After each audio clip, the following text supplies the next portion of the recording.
Flavourful મસાલાવાળી મસાલા બુંદી, તીખી બુંદી, ચટપટી બુંદી બનાવી અને આ સ્ટોર કરી દઈશું એરટાઈટ ડબ્બામાં. 4 વાગે કે સવારના નાસ્તામાં દહીં બુંદીની મજા માણીશું. ઉનાળામાં દહીં બુંદી ખાવાનું ગમે જ. 4 વાગે કે સવારે નાસ્તામાં. સુપર સહેલિયાથી હું દીપા. ચલો આજે બુંદી એકદમ પરફેક્ટ તીખી બુંદી, ચટપટી અને એ પણ ફ્લેવરવાળી બનાવીએ. મેઝરિંગ કપનું 1 કપ બેસન લીધું છે. આ રેડીમેડ બેસન માર્કેટમાં મળે છે એ જ છે, જેની અંદર અડધી ચમચી જેટલું મીઠું નાખી દેવાનું છે. મીઠું અહીંયા મેં રોક સોલ્ટ વાપર્યું છે. તમે તમારી પાસે જે મીઠું હોય એ લઈ શકો છો. હળદર 5 ચમચી જેટલી અને અડધી ચમચી જેટલું લાલ મરચું નાખી દેવાનું છે. તો ફ્રેન્ડ્સ, એકદમ ઇઝી રેસીપી આ તીખી બુંદી બનાવવાની. 1 ચમચી જેટલું તેલ છે. બધું હલાવીને મિક્સ કરી દઈશું અને લગભગ 1/4 કપ જેટલું પાણી એડ કરી અને આપણે ખીરું તૈયાર કરી લઈશું. ખીરું કન્સિસ્ટન્સી જે રાખવાની એ પણ જોઈ લઈએ કેવું રાખવાનું છે. પાણી આ રીતે થોડું થોડું એડ કરતા જવાનું છે અને ખીરું બનાવવાનું છે. એક ડિરેક્શનમાં હલાવતા જવાનું છે. પાણી નાખવામાં બિલકુલ ઉતાવળ નહીં કરવાની. 1 કપ જેટલું બેસન હોય તો 1/4 કપ જેટલું પાણી એડ કરી આપણને જોઈએ એવું પરફેક્ટ ખીરું લગભગ તૈયાર થઈ જાય છે. પુડલાનું હોય એટલે કે ગુજરાતી પૂડા, બેસનના પૂડા આપણે જે બનાવીએ એના કરતાં સાધારણ કઠણ એવું ખીરું આપણે તૈયાર કરવાનું છે. તો આ રીતે જોઈ શકો છો આપણું ખીરું પ્રોપર બિલકુલ લમ્સ નથી અને સરસ રીતે તૈયાર થઈ ગયું છે. લોટને ચાળવાની જરૂર પડે તો ચાળી લેવો, પણ ખીરું જો પરફેક્ટ લમ્સ વગરનું અને જોઈએ એવી કન્સિસ્ટન્સીનું હશે તો જ આપણી બુંદી પરફેક્ટ બનશે. એટલે ખીરું પરફેક્ટ બનાવવું ખૂબ જ જરૂરી છે. આ રીતે ઉપરથી નીચે આપણે જ્યારે કરીએ તો આ રીતે પાછું ખેંચાતું હોય એવું લાગે એવું ખીરું આપણે રાખવાનું છે. તો મેં લગભગ 1/4 કપ જેટલું પાણી એડ કર્યું અને આપણને જોઈએ છે એવું પરફેક્ટ ખીરું તૈયાર થઈ ગયું. આ પ્રોપર કન્સિસ્ટન્સી ખીરાની આવી ગઈ છે અને મોસ્ટલી આપણને આવું જ ખીરું જોઈશે, જેથી પરફેક્ટ આપણી બુંદી ફૂલેલી અને ગોળ ગોળ બનશે. ખીરું આપણું તૈયાર છે, જોઈ શકો છો. પાછું આ રીતે ખેંચાય એવું લાગે છે. ઢાંકી દઈશું અને 15 મિનિટ માટે રેસ્ટ કરવા માટે મૂકી દઈશું. 15 મિનિટ પછી આપણે તળવાની તૈયારી કરીએ. તાવડીમાં તેલ ચડાવી દેવાનું છે. આ રીતે સ્પેશિયલ બુંદી પાડવાનો જારો આવે છે, માર્કેટમાં મળતો જ હોય છે. એ ન હોય તો રેગ્યુલર જારો જે આવો કાણાવાળો હોય એ લઈ શકો છો, કાં પછી આવી છીણી લઈ શકો છો. મોટા હોલવાળી આવી છીણી હોય એમાં પણ બુંદી સરસ ગોળ ગોળ પડે. આજે આપણે આ જારાથી જ બુંદી બનાવીશું. તો બુંદી પાડવા માટેની તૈયારી લગભગ થઈ ગઈ છે. મિશ્રણ પણ આપણું તૈયાર છે. પણ હવે આપણે એક એવું મેજિકલ ઇન્ગ્રેડિયન્ટ્સ એડ કરીશું જેનાથી આપણી બુંદી એકદમ સરસ ક્રિસ્પી બનશે, લાંબો ટાઈમ સુધી એકદમ સરસ ક્રિસ્પી રહેશે. અને એ છે લીંબુનો રસ.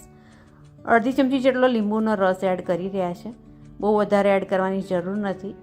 અડધી ચમચી ઇનફ છે. બસ લીંબુનો રસ એડ કરી અને ખીરું સરસ રીતે હલાવી લેવાનું છે, મિક્સ કરી લેવાનું છે. અને આ રીતે પ્રોપર બિલકુલ સરસ રીતે સેટ થયેલું ખીરું બુંદી પાડવા માટે રેડી છે. આ બાજુ તેલ સરખી રીતે ગરમ થઈ ગયું છે અને બીજી તૈયારી તળવા માટેની તૈયાર કરી લીધું. જારો છે જે બુંદી કાઢવા માટે જોઈશે. ટિશ્યુ પેપર છે જેના પર બુંદી લેવાથી એક્સ્ટ્રા ઓઇલ ડ્રેન થઈ જશે. બુંદી પાડવાનો જારો જે છે આ રીતે તાવડી ઉપર રાખવો. બુંદી પાડતા પહેલાં ગરમ થયેલું તેલ હોય, ગેસ એકદમ ધીમો કરી દેવાનો, જારો ઉપર રાખવો અને પછી આ રીતે 2-3 ચમચી જેટલું મિશ્રણ લઈ લઈશું અને બુંદી આ રીતે પાડીશું. ધીમા હાથે આ રીતે ફેરવતા જવું અને નીચે ગોળ ગોળ બુંદી પડશે. જેમ બુંદી પડશે એમ એ ગરમ તેલમાં ઉપર આવી જશે અને કોર્નર ઉપર એટલે કે કિનારો ઉપર જતી રહેશે અને વચ્ચે બીજી બુંદી પડશે. આ રીતે પ્રોસેસ એકદમ ઇઝી છે, પણ ખાસ ગોળ ગોળ સરસ બુંદી ત્યારે જ પડશે જ્યારે આપણું ખીરું પરફેક્ટ હશે. વધારે પડતું પાતળું થઈ ગયું હશે ખીરી તો બુંદી આ રીતે ગોળ ગોળ નહીં બને, એ બેઠી ફ્લેટ થશે. એટલે એવું લાગે તો થોડો લોટ ઉમેરી ખીરું ગાઢું કરી લેવું. મેં ટ્રાયલ માટે થોડોક એક ગાણ કાઢ્યો. સરસ ગોળ બની રહી છે એટલે હવે આપણે થોડું વધારે ખીરું લઈશું. 3-4 ચમચી જેટલું ખીરું લઈ અને જારો સ્ટ્રેટ રાખીશું. ઉપરથી થોડું થોડું આ રીતે હલાવી અને બુંદી પાડીશું. તમે હલાવો ના, પણ ખાલી જારો આમ થોડોક ઉપર નીચે કરશો તો બી બુંદી સરસ પડશે.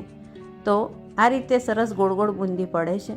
મેં કહ્યું એમ ખીરું પરફેક્ટ હશે તો ગોળ બુંદી સરસ ઉપર આવી જશે, અને ખીરું જો પરફેક્ટ નહીં હોય તો કાં તો બુંદી લાંબી થશે કાં તો પછી ફ્લેટ થશે.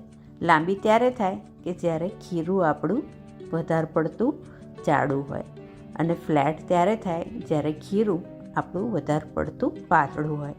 એટલે જે પ્રમાણે બુંદી તમને પરફેક્ટ ન લાગે તો ખીરું એ રીતે તમારે તૈયાર કરવું. એટલે કે થોડો લોટ એડ કરી લેવાનો, પાતળું હોય તો, અને જાડો હોય તો થોડું પાણી એડ કરી અને ઢીલું કરી લેવું. તો આ રીતે તમારું પરફેક્ટ સેટઅપ હશે તો ફટાફટ કામ થશે. બુંદી એક બાજુ આ રીતે જરાથી પાડતા જવાનું, બીજી બાજુ આ રીતે જરામાંથી ઝારા ઉપર મિશ્રણ લેતા જવાનું. લાસ્ટમાં આ રીતે સિલિકોનનો સ્પેચ્યુલા યુઝ કરવો, જેથી બધો જ લોટ જે ચોંટેલો હોય, ખીરું જે ચોંટેલું હોય એ સરસ રીતે આવી જાય, બિલકુલ વેસ્ટ ના થાય. સિલિકોન સ્પેચ્યુલા કિચનમાં ખાસ રાખવો, જેથી આ બધું કામ આપણે સરળતાથી કરી શકીએ. તો સરસ આપણી બુંદી લગભગ બધી તૈયાર થઈ ગઈ છે, સરસ ગોલ્ડન. બીજું ટેમ્પરેચરનું ખાસ ધ્યાન રાખવું, તેલ ગરમ હોવું જોઈએ ત્યારે જ બુંદી પાડવાની. પાડતી વખતે ગેસ યાદ રાખી અને એકદમ ધીમો કરી દેવાનો, જેથી તમે બિલકુલ દાજો ના કે પછી ગરમ તમને વધારે એની જે વરાળ હોય એ હાથમાં લાગે ના. એટલે આ રીતે ધીમો ગેસ કરી અને પછી બુંદી પાડવી.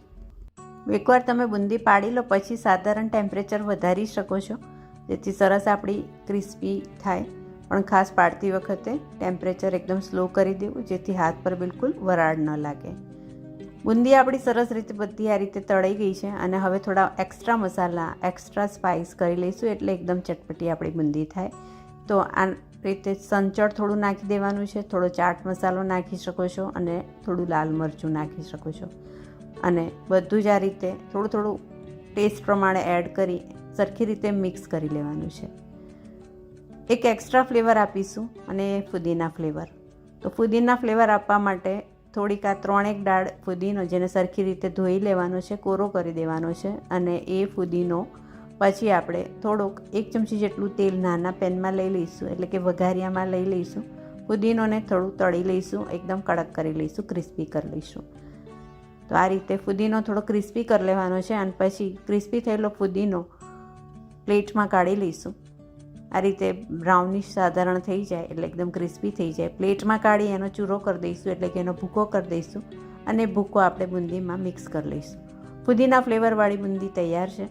તમે ઈચ્છો તો થોડો મીઠો લીમડો પણ આ રીતે ફ્રાય કરીને સાથે એડ કરી શકો છો.